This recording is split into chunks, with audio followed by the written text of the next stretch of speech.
Hemos llegado a la Villa de San Carlos, sin lugar a dudas una parte importante de la historia argentina, de lo que tiene que ver con San Martín, ocurrido en este lugar. De hecho, las imágenes que estamos viendo de la plaza central del departamento de San Carlos es el lugar donde se fundó la villa, que está al lado del fuerte.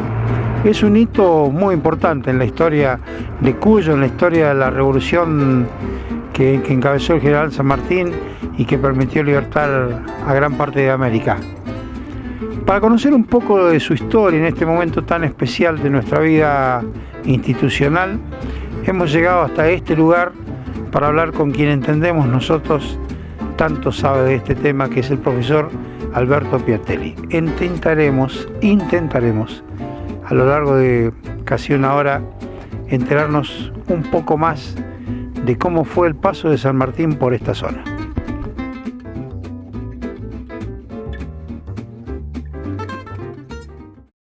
Profesor Piatelli, ¿podemos decir que este museo tan bonito es casi el patio de su casa? Bueno, no el patio, pero vivimos muy cerca, a unas cuadras. Digo, no, por lo que tal vez haya tenido usted que ver en la creación del museo. Bueno, cuando yo fui secretario de gobierno de la Municipalidad de San Carlos hace muchos años, empezamos con el ingeniero Firpo a formar este museo. La verdad que es impresionante el museo. Pero antes de llegar a este presente, recién veníamos charlando cuando veníamos, hay una historia atrás de Alberto Piatelli. Usted me contaba, no es nativo de San Carlos. Bueno, resulta que mis padres, inmigrantes italianos, vivían en La Consulta. Pero cuando yo nací en 1941, no había centros de salud importantes ni nada, y mi mamá tenía algunos problemas, entonces fue por hacerse atender mejor a Mendoza, a la casa de un cuñado en Chacras de Corina, hacia allí, pero a los 15 días ya estaba acá, así que yo me considero sancarlino, nací por accidente nada más. Nació en La Consulta entonces. Claro, prácticamente. ¿Recuerda la casa? ¿Recuerda algo? Sí, era una casa grande, era una finca en que mi padre era administrador. Tuve una niñez muy feliz. No teníamos teléfono, no teníamos televisión, no teníamos casi ni radio, apenas una radio muy precaria, pero éramos muy felices en aquella época con lo poco que teníamos, camioncito que me hacía mi padre con maderas y rueditas no sé con qué, y bueno, y tal vez con los juegos del campo, pero muy feliz. ¿Escuela primaria aquí en la zona? Sí, escuela primaria, empecé en la escuela de la Superiora, que se llama en un lugar de La Consulta, y luego terminé la escuela primaria en la Adolfo Tula. ¿Y el secundario? Y el secundario me fui a estudiar a Mendoza. No había escuelas secundarias en el departamento de San Carlos. Entonces, a los 13 años, me fui a estudiar a Mendoza, y eso fue muy duro. Un desarraigo. Hoy en día nuestros chicos a los 18 años, cuando se reciben de secundario, se van a Mendoza y les cuesta. Nosotros a los 13 años nos íbamos a estudiar a Mendoza y ya era difícil. Tuve la suerte de ir a la casa de estos tíos que me atendieron como un hijo, ¿no? Pero igual mis padres eran de condición humilde, yo no podía venir todos los fines de semana, venía cada 15 días. Y bueno, la vez que venía era una gran alegría, y cuando me tocaba ir los fines de semana, el domingo, era llorar, porque realmente a uno le dolía tener que irse de la casa. ¿Qué año estamos hablando? Y estamos hablando, yo nací en 1941 y yo empecé el secundario en el 55, en la Escuela Superior del Magisterio en Mendoza. ¿En qué se viajaba en esa época? Se viajaba en los coches de la TAC. La TAC. La Chapi. La Chapi, sí, no me acuerdo cómo se llamaba realmente en ese momento.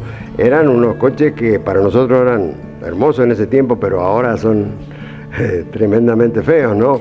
Inclusive que tenía la mitad, me acuerdo el que tenía la mitad del motor adelante y la puerta al costado. Y demorábamos mucho más de 3 horas. Al principio el camino, lo que le llamamos la Pampa, entre Tunuyán y Mendoza, no estaba asfaltado. Así que era muy duro. ¿Tenía algunos amigos de acá de San Carlos que viajaron con usted a Mendoza? No, justamente era el único que viajaba en ese momento a Mendoza. por lo menos de mi edad. Había algunos otros ya estudiando, sí, un poco mayores, pero de mi edad fui el único. ¿Termina el secundario en qué año? Y terminé en 1960. Y luego ingresé a la Facultad de Filosofía y Letras para estudiar el profesorado de Geografía. Mientras tanto trabajaba como maestro. Yo me recibí en el 60, en diciembre del 60, y en febrero del 61 ya era maestro de escuela, y más que maestro porque mi primer nombramiento fue de director maestro, directamente. ¿En qué escuela? En Tres Porteñas, San Martín. La Escuela Almirante Brown de Tres Porteñas, San Martín. ¿Y ahí venía a la facultad todos los días? No podía venir a la facultad, tenía que rendir, no era tan obligatorio asistir, pero había que asistir de vez en cuando y después rendir las materias. ¿Por qué se inclina por la geografía? Y bueno, fue una vocación. Yo tuve vocación de maestro toda la vida. Desde que era chiquito siempre le decía a mi madre y a mi padre: yo quiero ser maestro, yo quiero ser maestro. Y bueno, y siempre me gustaba a mí el universo. Yo era amante de mirar el cielo, los astros, y ahí me incliné por la geografía. ¿Y se recibe de profesor en qué año? No me recibí nunca.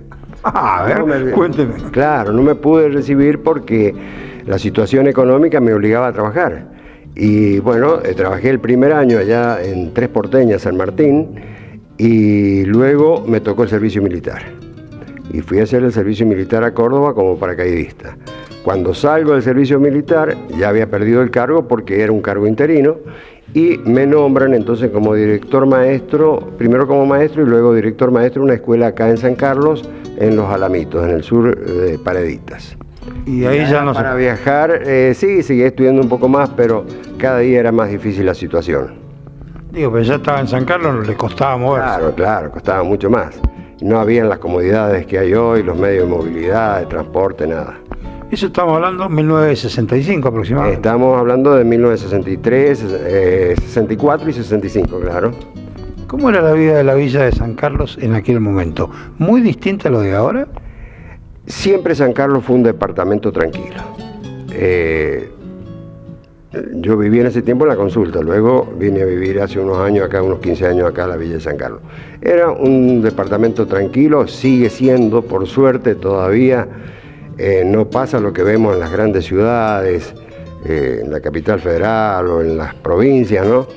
Pero donde se respetaba las tradiciones, se amaba, se ama el suelo, se ama su historia. Y eso me inclinó luego a ser escritor. A ver, cuénteme de su familia, esposa, hijos. Bueno, primero mi padre y mi madre eran los dos inmigrantes italianos. Mi padre llegó en 1934 y mi madre en 1939. Bueno, se casaron y tuvieron dos hijos. Yo soy el mayor y mi hermano 5 años menor que yo. Luego yo me casé en 1968 y tuve 3 hijos. Luego de un tiempo, por esa cosa de la vida, me divorcié y me volví a casar y tengo con nueva esposa otro hijo más. Así que tengo 4 hijos y en este momento 3 nietos. Eso es lo más lindo, ¿no? Hermosos nietos, hermosos. Alberto, y usted se destaca, yo le decía recién, tenía ganas de decir, no sabía por qué decirle profesor.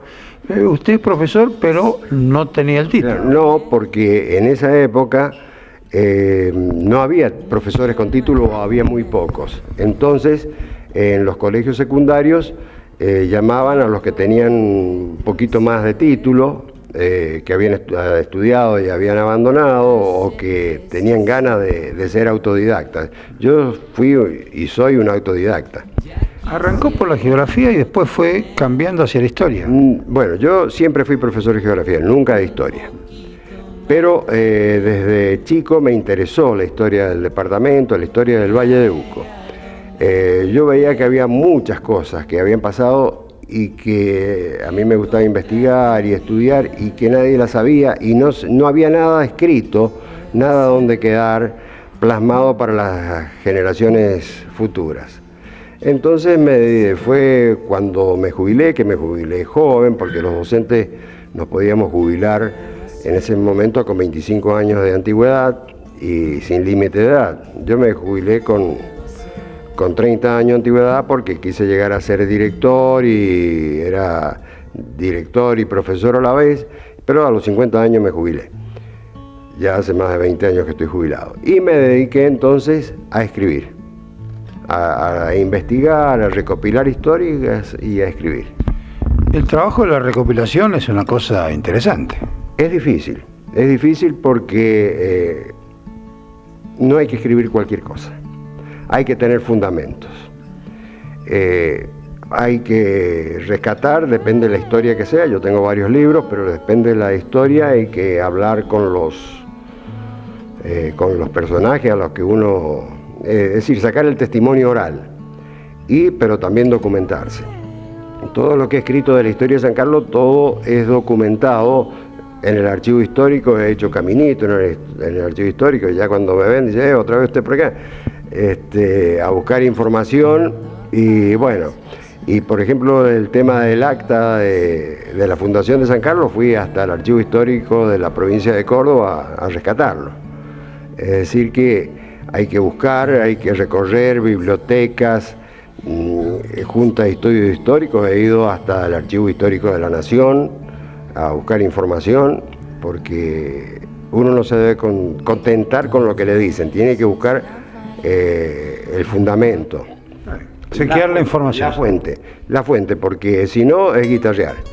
Y a mí nadie me puede decir que yo estoy guitarreando. Profe, ¿por qué el acta de fundación de San Carlos termina en Córdoba? Porque en ese tiempo, en 1772, Mendoza pertenecía a la Gobernación General de Córdoba. Entonces toda la documentación iba a la provincia de Córdoba y quedó en el Archivo Histórico de Córdoba. Y no se puede traer. Intentamos traerla con el intendente Jorge Andrés Difonso. Yo hice mis trámites, él hizo otros directamente con el gobernador de Córdoba, el doctor de la Sota, pero fue imposible traerla con fundamentos, ¿no? Allá está muy bien resguardada, en un lugar especial, con temperatura especial, con humedad especial, protegida de los insectos, de los ácaros, de cualquier tipo de contaminación. No se puede tocar. Lo poco que se puede tocar para sacar imágenes digitalizadas es con guantes de látex, como debe ser. Y a trasladarla acá, cambiarla de ambiente, y a lo mejor que no tenga las mismas condiciones, se podría haber deteriorado muchísimo. Entonces, a pesar de que uno en el corazón le dice que quiere tenerla acá, creo que está mejor cuidada allá que acá.